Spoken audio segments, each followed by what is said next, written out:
Let me go to Charles. There is one line open. Somebody want to jump in there at 888-7753-773. Charles is out of Washington, D.C. Charles, welcome to the show. You're on the air. Good morning, Jesse. How you doing? All is well. Yeah, I've been listening to you for a while, maybe a couple of years, and I always used to hear you say how mothers are destroying their sons Their sons and daughters. and daughters, right? And I didn't really know how to take that. In fact, I kind of disagreed at the time. But when I look at the mannerism of the men today, especially compared to maybe your day, it seems to me that you're correct. And I just want to let you know that I totally agree with you on that, because I see that men today have their mother's mannerism. And so my question to you is, do you see it getting better, or do you see it pretty much getting worse? That's a good question, Charles. There are some men who are starting to wake up. They are now hearing that they need to forgive their mother, that their thinking and their emotions is that of their mothers, and they are starting to wake up. But the majority are not yet. So in that sense, it's not getting better. It's only getting worse because the men are becoming more emotional. They're turning the woman into God. Men are now spending money on the woman. They buy clothes and trips and pay their rent. And men are very, very emotional. So if I say that most are getting better, the answer is no, they're not. They're only getting worse. But some are waking up in all races. Right, because even with this political season, a lot of men that I talk to, they seem to have the same issues with Donald Trump that my mom has, and it's all emotion. It's nothing logical. Right. So when I talk to them, it's like, well, he said he grabbed women vaginas, and he said that he don't like black people, and I always ask him, where's your proof of that? He never said that he didn't. In fact, I have on YouTube where he denounced the KKK and white supremacy and all that other stuff. And I showed one guy that, and he still couldn't believe it. He said, oh, that was just a voiceover.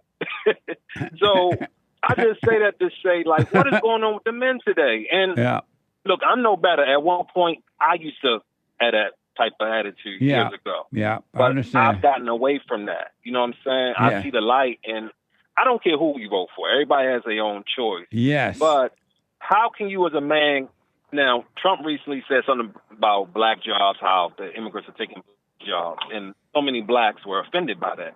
But how can you be offended by that? But Joe Biden said, if you don't vote for me, you're not black. You're not offended by that. Right. And when I present that to people, it's like, they just don't see the light. So with women, I understand.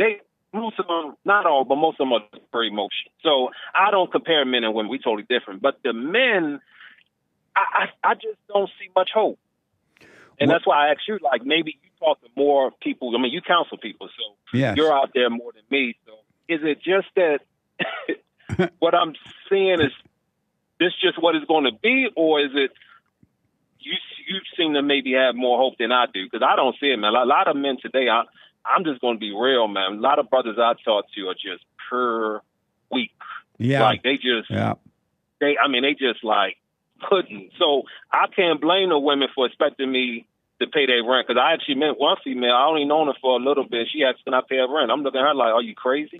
Like, I know. Because I'm guessing because the men that she's used to dealing with, they do that. Because even now, I cut out the sex, and when you cut those things out, your mind become more clear of who's the person rather than, what's in between their legs. You get what I'm saying? I do. I thank you for opening up my eyes, and believe me, a lot of brothers are hearing you, even though they won't admit it.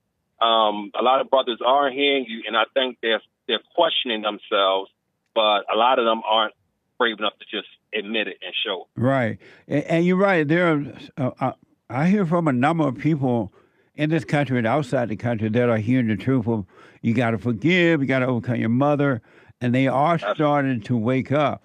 But stay with it, Charles, because one man can change the world. They really can, especially if they overcome that fallen state, the spirit of anger and all emotional.